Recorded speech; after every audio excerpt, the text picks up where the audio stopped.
Today, everybody, I have my good friend here, Aman Ghataura. Aman, good to see you. How's it going? Sup? Very good. Very good. Doing awesome. How are you? I'm great. You're living in the UK again, right? Or you were in Yeah, I'm Sydney in for a bit. London. Yeah, I was in Sydney for about 10 months and like hands down one of the best places ever. Like I'm definitely going back somehow. Yeah, 100%. That's great. We'll have to talk travel stuff later because I've not been all the way over there, so that would be high on my list of places to get to. You have taken the journey that many people have, but I'm excited to talk about this from going from the number two running an agency, so kind of just behind the founder CEO, to starting your own, and you've been at it for a couple years. How does that feel? What has that unlocked for you? What have you realized in that process? Being the number two is really interesting because you basically get this like war chest in a sense, like you're playing with someone else's money. So like you're having fun and you're a lot more aggressive, which is a good thing. You have nothing to And lose.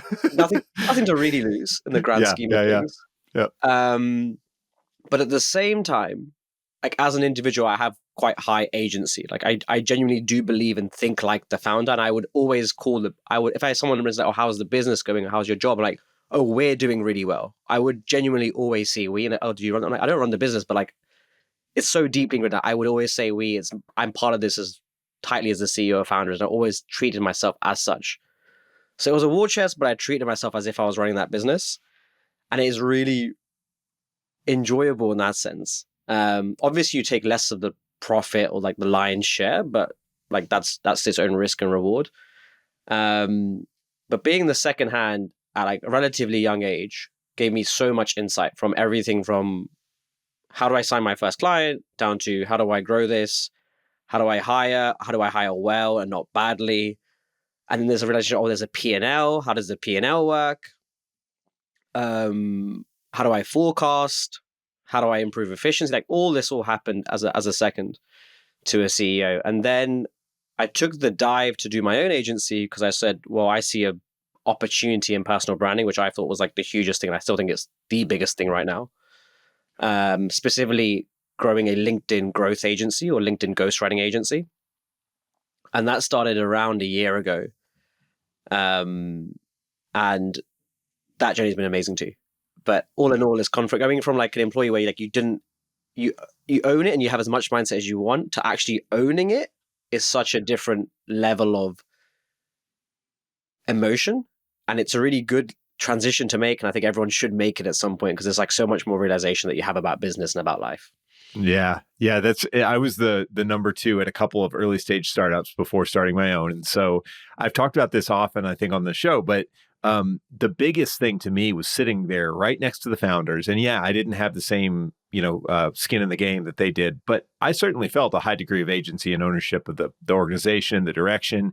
And so that was great. And the other thing it showed me is just how doable this is. Like these founders were no different than me, right? They're no different from you. Of course they were smart, they were hardworking, but I'm smart and hardworking, that's not the end of the world. So I think that was the big thing for me was, 10 years sitting next to these founders was building enough confidence to actually go start my own thing. And for me, when people ask this question to me, like, should I go work at a startup or work at an agency and be an employee or go start my own? I'm like, well, do you need the confidence? Because that's what it might give you if you're sitting there with the founders, but to each their own. 100. That's so true. Like you become very acutely aware very quickly that you are running this business anyway, whether you have the job title or not for it. Yeah. And then you're like, hold on, I could do this myself at any point in time. When do I want to do that? It becomes a question of when, not if, in my opinion. Yeah, absolutely. So the meat of this conversation, I think it's always fun to take those diversions, but I want to get into growth because this is number one question that people have around running an agency. They're kind of hard businesses to grow for lots of reasons. We can talk about the operational tactical side of growing them later, but I want to talk about the business development side of things. You got to work as number two in agency. What was the challenge or opportunity you saw there that kind of made you think, A, personal branding is really important, but B, that there's like an opportunity in this like growth side of running a business? So I, at that point, at this other business, started an SEO agency inside the business, if that makes sense. It was a different business. It was like a CBD marketplace, and we started a CBD SEO agency as like this smaller subsidiary, if that makes sense.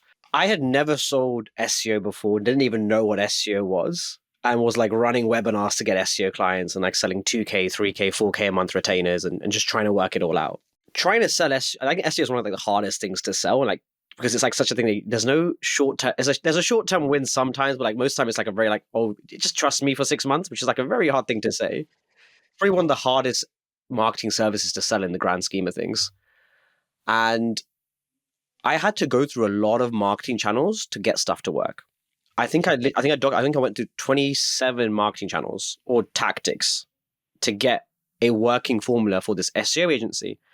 And it turned out to be the only way I could really consistently get clients for this SEO agency was I would run these monthly webinars. I would cold email a bunch of people. This is when cold email was a bit easier. Get them to attend a webinar, build my list that way, and then nurture over the course of 1 or 2 months, an appointment set after the webinar, and then have sales calls and nurture people. That was one of the best ways to do it. And then I thought, okay, now I've got this like conversion mechanism, which is this webinar that if people come in somehow 3 months later, they come out as a client in some format. How do I get more people onto this webinar? At which point I started messing about with ads and traffic, all this sort of stuff. And I started messing about with LinkedIn. And 2.5 years ago, maybe 3 years ago, and even still to this day, it was so easy, and it is so easy to get impressions on LinkedIn.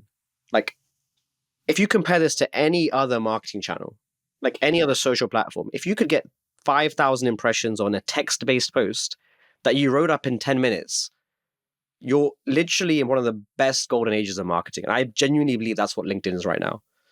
So I can spin up a LinkedIn post, talk about some idea, go viral, get loads of impressions, and then push that traffic back into whatever conversion asset I had, which at the time was a webinar. And that was when like the lights was like, oh, hold on, this is really interesting. This is the arbitrage.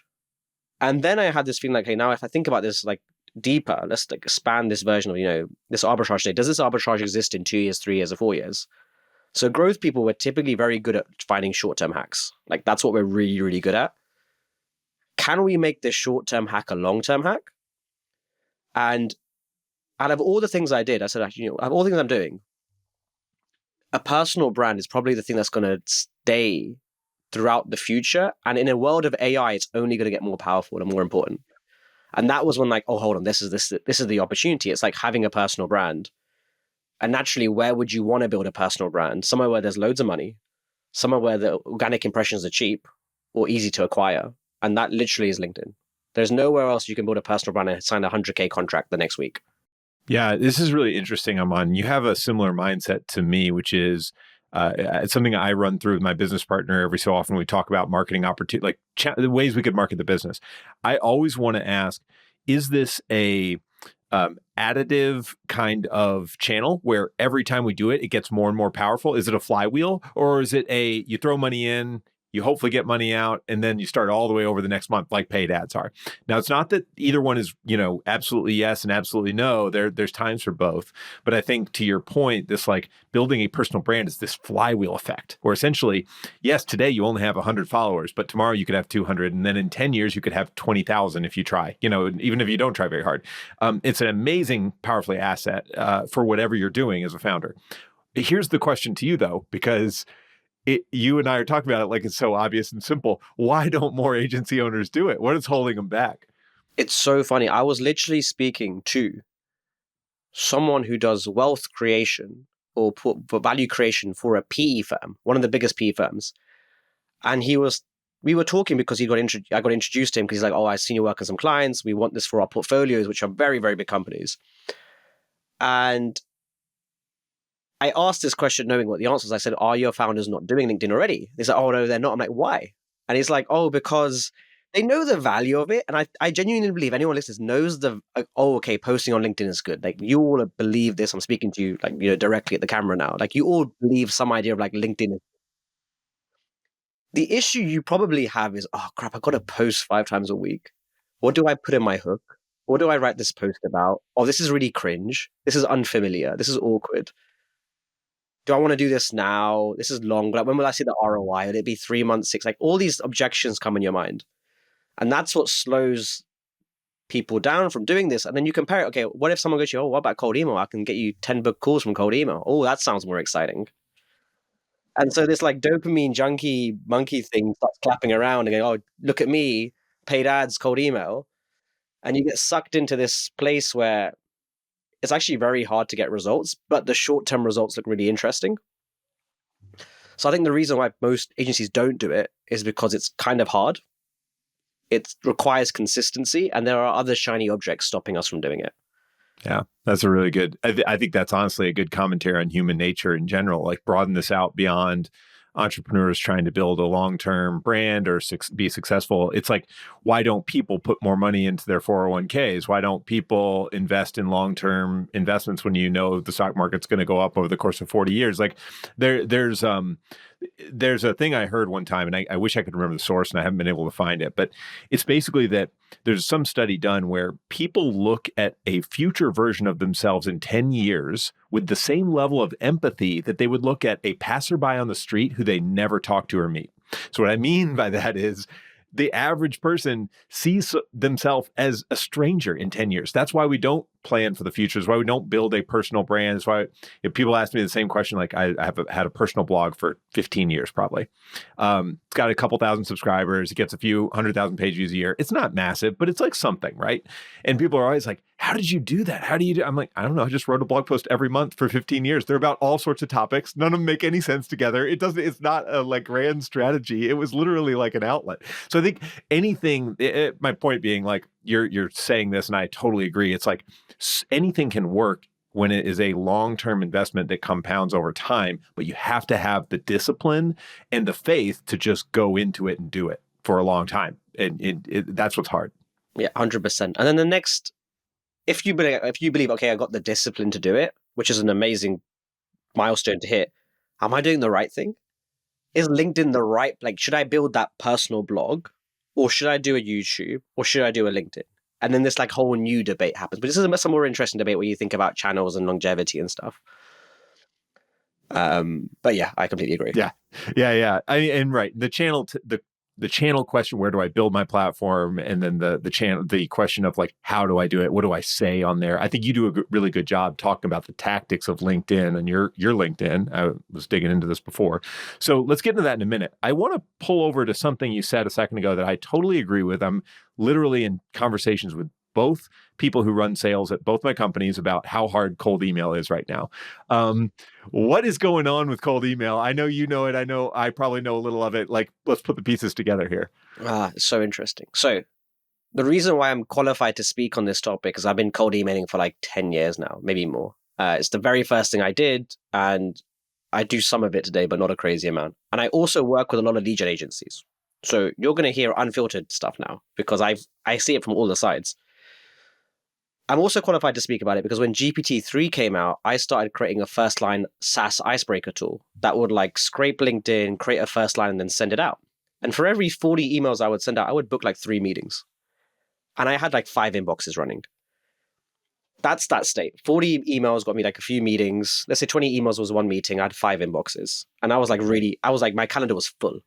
Today, agencies have 100 inboxes, literally 100 inboxes on rotation, pumping thousands of leads, doing tens of thousands of cold emails per day, and then can hardly book in 10 meetings a month, of which 3 are no-showing, 4 are unqualified, and the ones that are qualified don't want to talk to you right now. So I think that what changed from like 4 years ago to today is a mass erosion of trust in the market, like literally mass. Deliverability, the ability to send cold emails got so easy that everyone can spin it up so incredibly easy. And now we're forced to make these really ridiculous offers over cold email to capture attention. And as a result, you go into 2 camps. You can either be the camp that's, okay, I'm going to do like really personalized one-to-one DMing. And by the way, this works. I think it's actually the most effective strategy. So if you're, for example, an e-com agency and they say you do email marketing and you want to get clients, just buy the product of the brand you want to speak to, send them a video holding their product, and say you want to chat to them. I guarantee you'll book more meetings than your other option, which is you have to go volume because of deliverability issues, because of low response rates. I.e., spin up 100 inboxes, open instantly.ai, spend about $400 to $600 on infrastructure costs, which is going to break in 3 months because you're going to get blacklisted. and then spin again. So like, and then again, think about this one. Like as I mentioned, like now extrapolate 2 years in the future.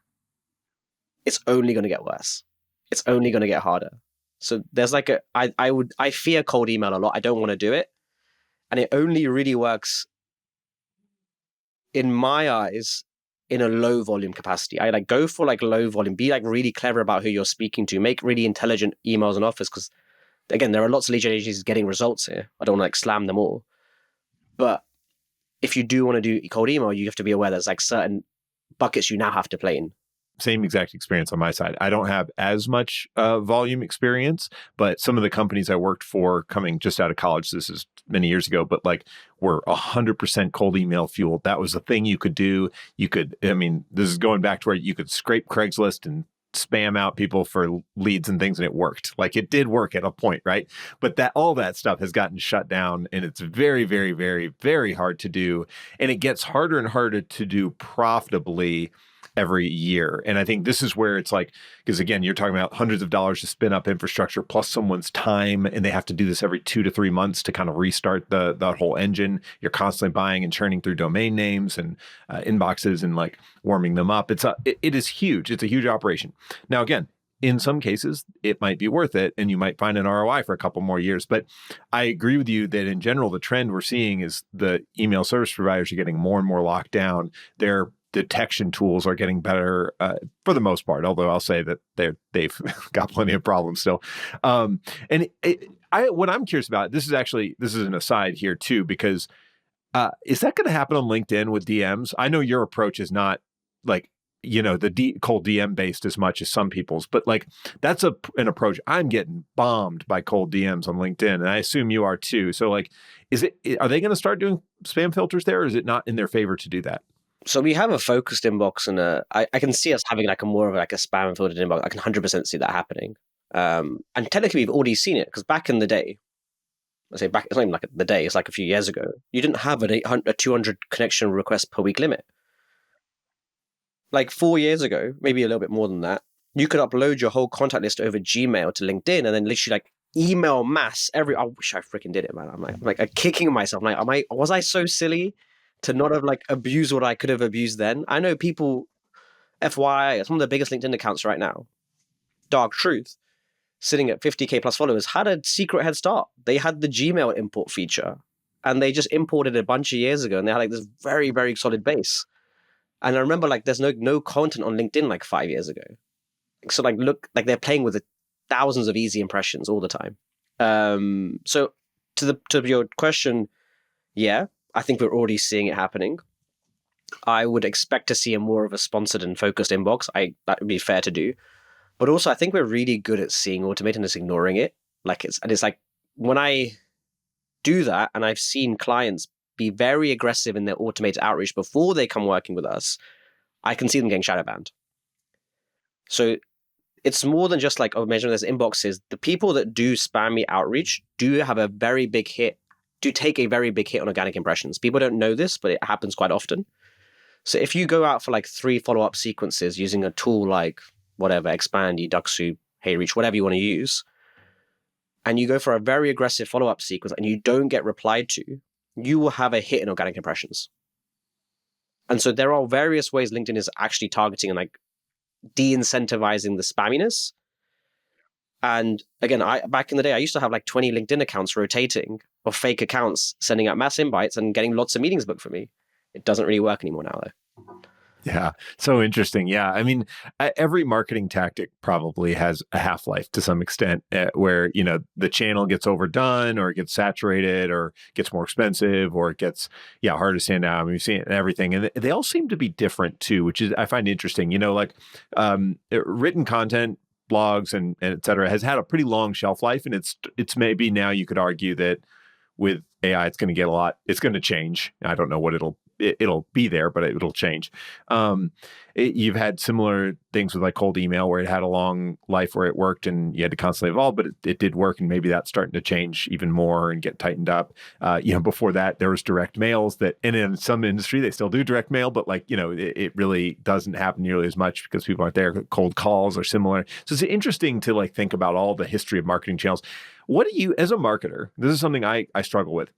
How much do you worry about that and keeping up with where the market is going in 1, 5, 10 years versus focus on what works today? Let's get really good at it and just keep up with the little micro trends here and there. Like, how micro versus macro do you try to get them on?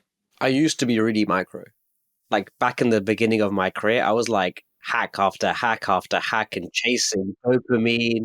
And then I used to advertise cannabis products. So like this is like I would have to literally find hacks. That was all I could do. That my job was find hacks, find arbitrages, make ROAS. So much fun, so difficult. And like every other month, everything was just breaking. You're like, oh, I've got to start again. And it's really painful. I'm now of the opinion that you really want to focus on your long-term growth channels because you really want to like compound this. And like when you compound, like it really is beautiful to be able to like wake up in the morning and have 3 or 4 calls just book in your calendar. You've done nothing. And these calls are just booked and people are pre-sold, ready to buy. It's an amazing feeling to have. I still look for tactics that are good arbitrages, but I am so much more cynical about the arbitrage now. And I'm really questioning, okay, I get it's a tactic. I'm happy with tactics. I'm happy it's a growth hack. How much time have I got to play this? How abusive do I have to get it right?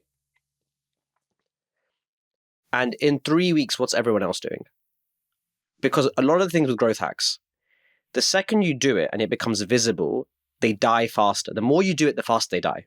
So when I was doing cold email first line icebreakers, the more I did it, the more the people became aware this thing existed, the more that everyone else did it, and therefore my effectiveness dropped. And this is like a really annoying thing about marketing. The better something is, the faster it dies. So you've got to be careful about this as well. You're speaking to me like this was my experience early on in my career. I was always chasing after these like little hacky ways to like, get the first 100 users. And now that, you read the blog posts people share about that stuff and they do these intricate, complicated strategies that work twice. And then now they're just, completely trash.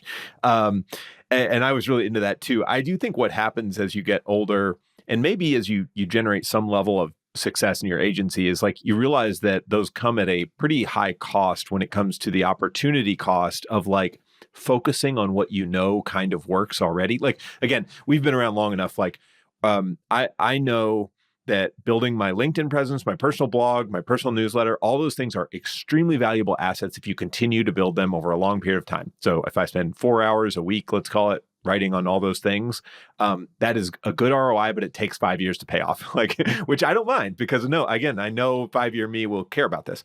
Whereas spending 4 hours a week exploring the latest AI-based marketing hack, sure, it might work, but like 90% of those are not going to work, right? Like I'm going to blow a lot of time and then I don't have this compounding asset at the end of it. Instead, all I have is a bunch of random things I tried. And I think a lot of business owners get stuck in that random things they try over and over instead of sit down and focus on 1 or 2 channels that actually can consistently work over time. And that's a huge area of like lost sort of resources. And it gets people jaded on marketing in general, if I'm honest. 100%. I think it's like as agency owners and the ones listening to this, like we see it. If you work with startups, you probably feel it and see it so much more. And you have a client come in and you're like, you just know that they tell you they just tried something and it didn't work. And I'm like, oh, I can just tell what's about to happen. I just know you're going to go through like a run of like 4 different agencies in like the next 12 months. It's going to be wild. You're going to be really upset. And then I have this dark urge. I did it on the sales call. I was like to me, by the way, this is what happens if you do it this way. And then they smiled and said, we just fired our last agency. I'm like, yeah, no, I'm not surprised. I can just like, oh, it was so funny. I'm like, this is bad. Totally. Yeah, we have these, we with Draft.dev, we do, calls with a lot of startups that are trying to do content or have tried it to some degree. And we'll ask them, so like, you've got a blog here, like whatever.com/blog, like, looks like the last post was written 6 months ago. What happened? And it's always this exact story. Well, we tried writing a couple blog posts and nobody came to the site. So we just quit doing it. Like it didn't work. And it's like part of the problem though there with startups, especially earlier ones, is that 18-month funding cycle really pollutes what you can and can't invest in. Just realistically, like doing a content effort. Again, maybe you start to see some payoff in 6 months, but you really don't get it for years. It's so hard to justify that when you have an 18-month cycle to raise your next round and prove you're hitting your numbers and going to the next thing. So I think there's a little bit of that like you don't want to look to them for like validation around a marketing channel because that's just they have to do crazy stuff. Aman, let's talk about LinkedIn. All right, I know you have a very Well, I would say you have a very particular way you use lead magnets in LinkedIn, and I really, really like this because I do something very similar with blog content, and both of our companies, and it works really well. I could see how this is going to. I'm going to steal this for LinkedIn, so I'm totally going to take your strategy here in the next few months. People will be watching my LinkedIn. You'll see more lead magnets. Tell me, let's walk through it because you already explained all this publicly, so I know you're not a secret keeper. Walk me through the process of like a good LinkedIn sort of like building up the content and the lead magnets and how you think about it. Cool. So let's like go take a step back on like what makes a good LinkedIn profile and how does this all work and what are like the wrong things to chase and the right things to chase. So I'm going to state some statements and I will justify it over time. But one is impressions are like the biggest vanity metric and like lie you've ever been sold. And we really care about being really bottom funnel and focused most of the time. And the reason why these words are important is because you're a B2B, you're probably selling something B2B. You need one 10K sale and you make your ROI so fast. You need one agency retainer and everything comes in really quickly. So with that in mind, our LinkedIn strategy is all about finding buyers and finding people just before they become, I'm looking for a solution. And the tactic we use is called a lead magnet. And a lead magnet is what you've probably heard of. You give something away and you get, an email for it. But on LinkedIn, it's slightly different. On LinkedIn, you can give away a resource. You got to make it very compelling and interesting. So say, for example, we're a podcast agency. So Carl, you run a podcast agency and you want to attract people that want to build their podcast and want to grow their podcast. Maybe you want to attract someone that's already got a podcast. You might give away the script to book in 20 podcast guests a month pretty automatically. If you give away this resource that's really valuable, you can get a lot of people opting in for it in a certain way. And the way you get it to go viral and get a lot of people to opt in for it is you basically say, hey, look, I got this amazing resource. If you want it, comment down below for it and send me a connection request. And then I'll DM it to you. So three actions just happened there. Comment down below because you need to show some intent that you want it. And by doing that comment, you fuel the algorithm because LinkedIn loves comments. Connect with me so you're able to have a DM conversation, and then I will DM it over to you. Now, Carl then DMs over this resource. And a few things have happened in this like 3-step process. The only people that are going to opt in for this podcast booking script are basically going to be other people that are podcast agencies because they want to copy what you're doing because you're so amazing, Carl. But 2 is going to be people that don't have enough podcast appointment bookings. So like they have a problem. They are problem aware. Maybe they're not looking for a solution right now, but they're like just a step before potentially going to an agency or buying a service. So a lead magnet, in effect, is a way that you can give away a resource and then generate a pool of problem aware people that are very close to buying window. And if you did this every week, let's say for the next 6 months, you would have all these different pools of problem-aware people that are literally going through their buyer journey and becoming aware and then maybe wanting to buy a solution. And guess what? You have them in the DMs. You just gave them a resource and you should have done a really good resource. It might be really valuable. They might like you now. They become aware of who you are. They trust you. And you can be like, hey, what's going on? Did you manage to book any podcasts recently? And they're like, no, not yet. You messaged them 3 months later. How's it going on? Oh, I'm trying to do it right. Can you help me out with this? I've tried to do it myself. It's not working. And now you have a potential lead and a potential call booked. At the same time, they've been literally seeing all your content. You've been posting every single day. Evergreen, authority content that positions you as an expert, shows off all your stories. So the strategy that we use is like create these pockets of problem-aware new audiences every week through a viral lead magnet. And then the rest of the week, serve them content that makes you look like an expert and solves their problems. It's inevitable that one of these people will want to buy a solution like yours, at which point they go, who do I know that does this solution? And most of the time, when people are looking for agency services, they go, who do I know already? Who can I refer into me? I'll do a quick Google search, now a chat GPT search, and then you have your shortlist of 6 people. Then they go interview the 6 people, and then they go hire one. Most of the time, they don't even go for a second round of interviewing. They're just like, okay, I'm going to go for one person. So just being in that pool of people they're aware of, that step before, is so wildly powerful. It is why, in my opinion, loads of agencies just get so many results on LinkedIn, because if you're intelligent enough about who you want as your audience, you can manufacture when they're going to come inbound to you. Yeah. Yeah. Yeah. The one thing I'll say there, I think this is exactly the same kind of strategy you use with organic content when for SEO. It's the same kind of thing. It's just different mechanism of delivery, but exactly the same idea. So I love this because we do this with both our companies.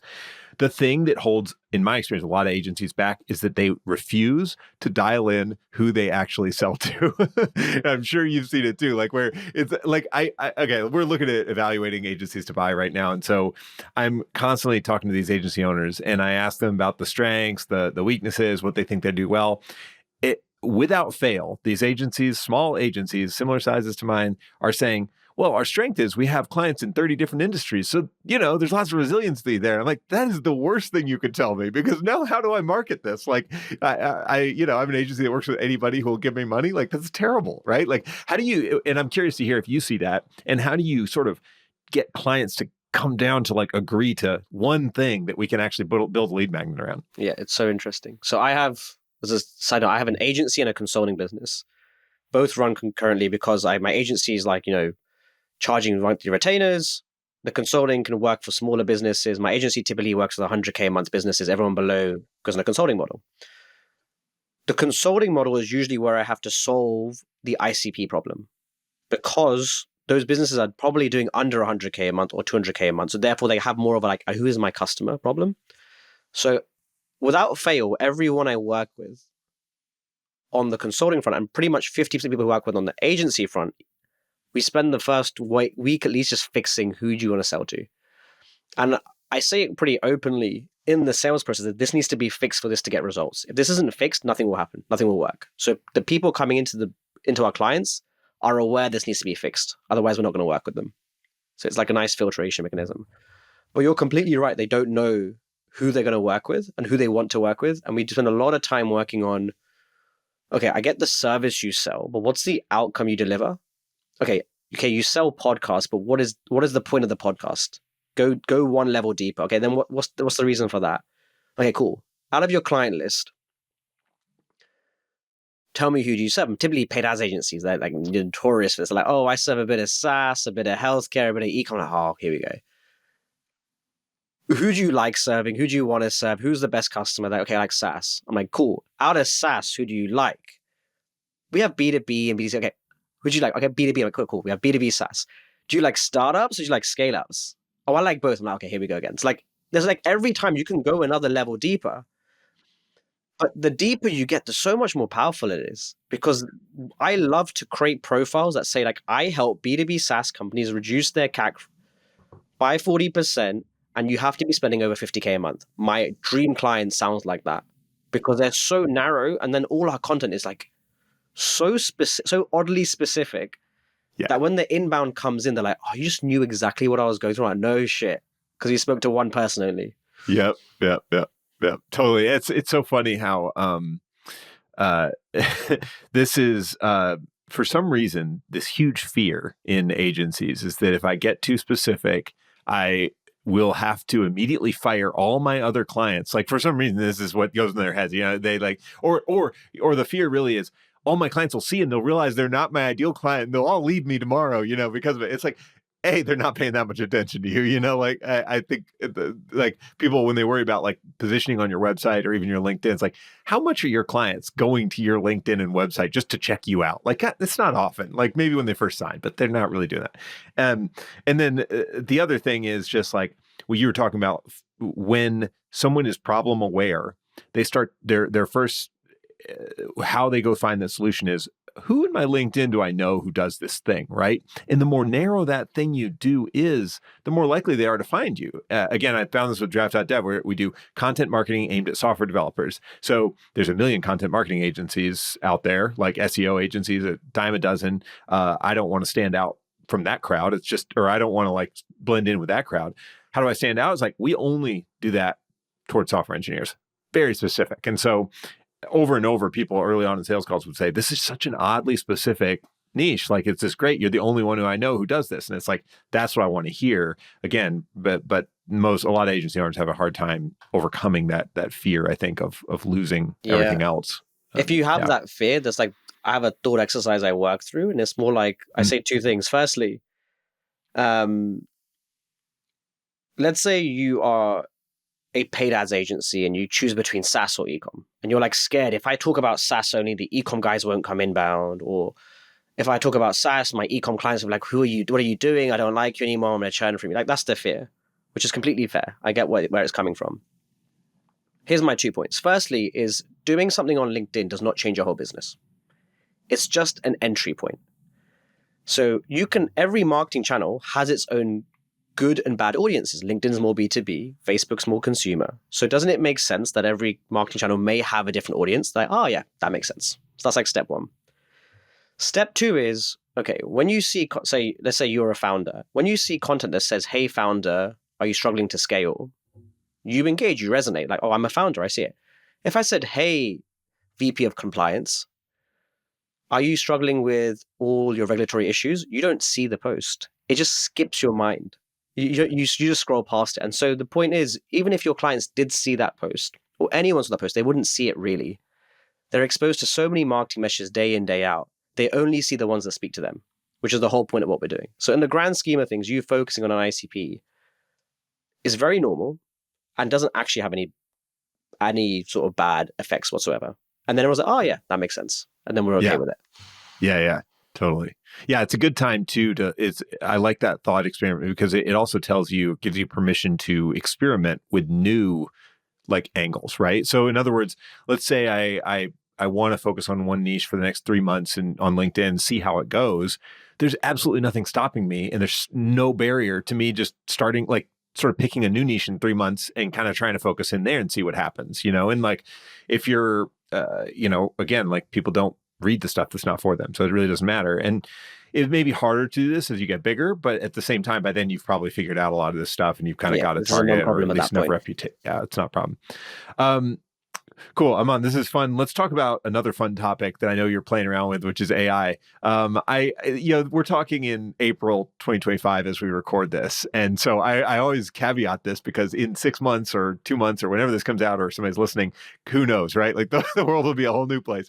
What are you working on these days? Like what are some fun tools you're playing around with or what's actually showing promise and you're maybe using in your daily workflow? Yeah. So I go through like every 3 months, I'm like, oh, shit, AI did something.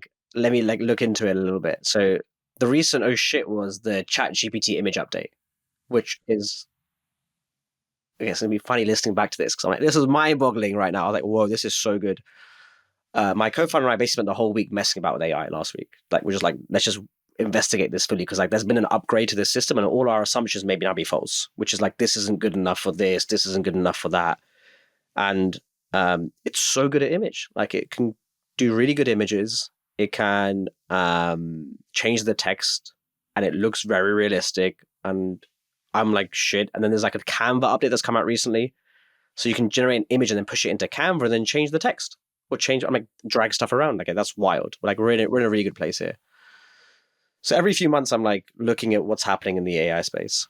I think the way we're attacking the problem is there's like fun stuff and there's like, how do I make this business more efficient and like lower cost margins?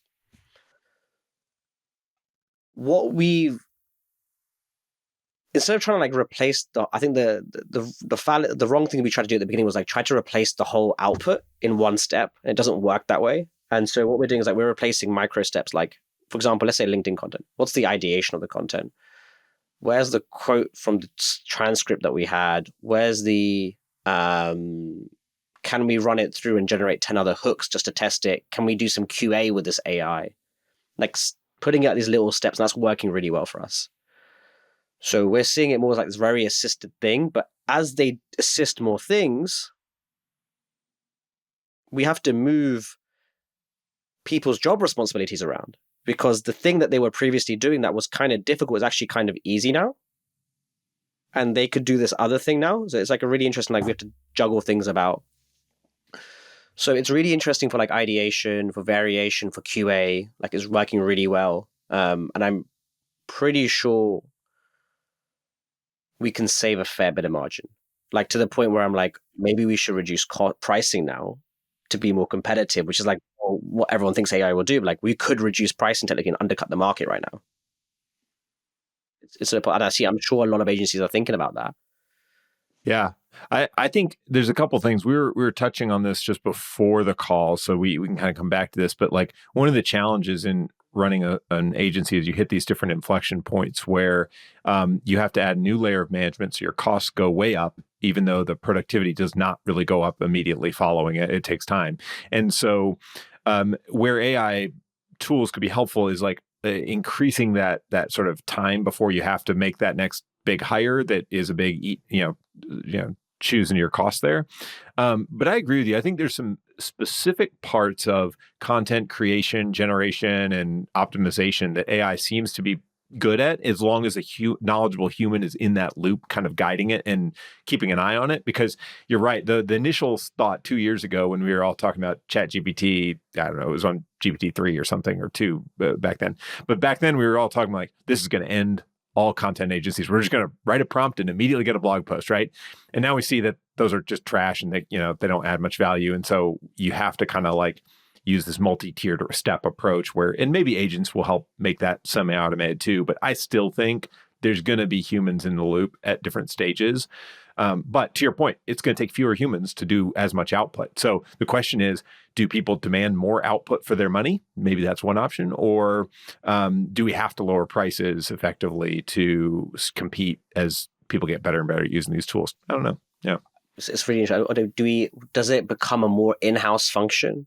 Should we as agencies support them by giving them in-house tools because we don't need to do the grunt work, so to say? Or the other is like, how do we keep a premium price? What does that world look like? Who does that client have to serve? Where should I go to still charge the price I want to charge? I've thought about that. Yeah, it's a great question. I think the answer is probably a little of both will happen. And there's no, one single path. It'll be different segments of the market solving this in different ways. One thing I've observed though, when you work with bigger companies, often they're working with an agency to outsource risk more than outsource work itself. So what I mean is like a large publicly traded company, they have money, they could certainly hire whatever in-house content writers and editors they want. Like that's not the barrier. The barrier is some middle manager there does not want to be on the hook for this program not going well. So they say, oh, Draft.dev, you guys are a good content agency that works in tech. We want to outsource the risk. We'll hire you because you have a good reputation, so it doesn't look bad on me if you screw up. That's your problem. And so it's a way for a middle manager or director even to come bring in help that is, a little bit more temporary, a little more flexible, and that they can sort of blame if anything does not go well with that. Now, again, it's not every case, but I do think that role for agencies is always going to be there. There's going to be big companies that want to put a little bit of a, these are the people we want to, sort of use to buffer us. That said, again, this is not 100% the case. I think some companies will start bringing more stuff in-house. Others will do a mix. That's always been the case. That's a really good takeaway, because I'm thinking like if I pull this idea to the extreme, who's the company that only gets hired to minimize risk, which is BCG and McKinsey? They won't change their price because of AI. No way. No chance they will, and no chance they will like say we're less valuable. Like so, your idea makes like very coherent sense to me. That you want to go for someone that literally has to hire you because of more than just the output reason, more than just the outcome. It's more about the risk aversion as well. It's really interesting. There's bureaucracy and policy reasons they can't hire full-time people, right? Again, there's so many weird things happen in big companies that we as the small, I'd worked with startups before. I did not realize how complicated some things are. So we've worked with clients that have hundreds of thousands of dollars of annual budget for vendors, but $0 to make full-time hires. And that's just the way that their life is. There's nothing they could do to say to their CFO that would get them to shift that, because there's some political or bureaucratic reason or long-standing tradition or whatever it is that people just have money in these buckets and they keep them there. Again, it's weird to me, weird to you, and maybe it does shift over time, but like there's these inefficiencies that agencies always have room to play in. So I think that when people say like, AI is the end of agencies, I'm always like, no way. Like there's too many big companies that rely on outsourced like labor for weird reasons that won't change because of technology. I even think about it because I was advising someone came to me saying how I need to spin up my cold email. I'm like, yeah, just go to instantly.ai, buy the inboxes. They give you the lead, send it. It's like, oh, but I don't know how to do it. I'm like, it's literally there. You're still going to pay someone. Yeah. I'm like, and I was like, this is really interesting because I thought it was like it's so easy, but apparently there's a step change between like no work and some work. And if you want to do no work, it has to be an agency. If you want to do some work, the people that are always going to do some work, it doesn't matter how easy it was, they're always going to do that work regardless. So I completely get it as well. Yeah, there's another angle that I to think about. Yeah, there's a starting cost. Anytime, I mean, I was a programmer before starting an agency, and every now and then I get tempted to go in and write a script for something, right? I mean, like it's tempting because I know how that'll work. Like I know an AI will help me write the code. This will be easy. Without fail, I will bang my head against the computer for 4 or 5 hours and go, what the hell did I just do? That was the stupidest way for me to spend my time. I could have paid somebody $100 to do this. Instead, I've spent 5 hours of my time, which is ostensibly worth many more hundreds than that, hopefully. So anyway, it's an ROI on time and just that learning curve bit that people want to skip. And the same is true with like hiring versus agencies. Often, again, our people will be evaluating working with an agency versus hiring a full-time person. It's like, well, that person's going to ramp up. They haven't done this particular thing for this particular industry or brand before. You got to find them. You got to get them in your benefit system. There's a lot of overhead there. So anyway, I think again, like there's no end of agencies because of AI, but certainly we're all going to have to start using it to some extent and help us get better at what we're doing because it's now table stakes. 100%. We use it a lot. And like, I was the latest thing I was messing about was like go chat GPT, create an image of yourself in like whatever cartoon style, put it to a tool called Hedra and like put your audio on it and the mouth moves. I'm like, this is so good. Then I ran an ad on it and I'm like, I just made an ad very quick. It took me about 2 hours to make this like really cool, like multi camera angled ad, which would obviously cost me more money how I was doing it previously. Didn't do very well. That's a side note, but it was very easy for me to do it. So I can see a future where a lot of people are doing that, just testing ads like crazy. Yeah. I appreciate you being an experimenter, Aman. I think like, again, there's there's a side of me that wants to get to doing those things. And then I always realize how hard the ROI is to make on some of You've got those. to do a I little back bit off. of experimentation because that's like the alpha in the grand scale. Like, what if like this thing you discover is like this is the thing? So I'm always like 10%, 5% like dipping my toe in some water somewhere, and also need to like deal with this shiny object syndrome that we all have ever so slightly, but then obviously keep the main goal on what we're doing. Totally, yeah. And part of it for me too, again, just going back to this, how do you stay on top of this stuff is these conversations, just knowing from you who spent hours experimenting that this is possible.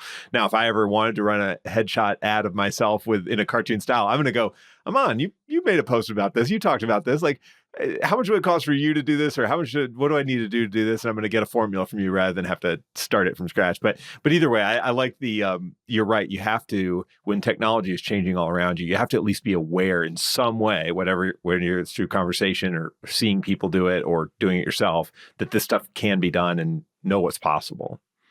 Yeah. All right, last question for you, Aman. Thank you so much for your time. This has been really fun, but I always like to ask this because I'm an avid reader. Any books you've read in the last year or two, especially as you've made this transition from number 2 to agency owner, that really helped you? What's happened recently is, do you know all these books I've read previously that didn't make any sense? And then you go through these challenges in life, you're like, oh my God, that's what that book meant. I have all these realizations and I go back to those books to realize like, what the hell, like what was the thing that I understood or learned and like what's going on? So the E-Myth was one I went into recently, revisited. I was like, oh, it's like very nice to revisit that storytelling. So that was a really nice one to like rethink about, like what is the business that I'm building? And these books only make sense when you're in it. So the E-Myth was the most reason I reread just to get that back in there. I love that book. Yeah, and I agree with you. Like it doesn't hit the same way when you are just an employee or just have an idea for a business as when you're really running it. Again, we were talking about some of these real challenges of running a small business and trying to grow it, where you hit these weird inflection points where you can't grow unless you dip your margins and you're really trying to be careful. And like the beginning often is very revenue focused and profit is kind of secondary. And then you realize, oh wait, I'm digging myself a hole. Like can't do that. Like, so we've gone through these struggles together. And so I think I'm right there with you. And there's some books that have been like that for me. One is kind of similar was The Alchemist, which is like an allegory about finding your big thing you're doing, right? And I think that's changed for me over time. And so the way I've interpreted that book has changed, and it's really cool to think about. But anyway, Good stuff, Aman. This has been great. Where do people find out about you, the Media Engine? How can we get in touch? I assume LinkedIn. Yeah, so LinkedIn, if you search Aman Ghataura, that's Aman and then Ghataura, and you'll find me on LinkedIn. I'm on YouTube as well. Just search Aman G with like 3 E's, so AMANGEEE. I just post about LinkedIn solely on that, and it goes into depth. And then the website is www.themediaengine.co. So themediaengine.co. Great. We'll put links in the show notes, of course. And thank you so much for your time. This has been a lot of fun, and I hope to do it again soon. I appreciate you, man. Thank you so much. Thanks. Thank you for watching this episode of Retain Trust. If you like this one, give it a thumbs up and subscribe on YouTube. It takes 2 seconds and it helps others find out about the show. And if you have questions or suggestions for a future episode, leave a comment. See you next time.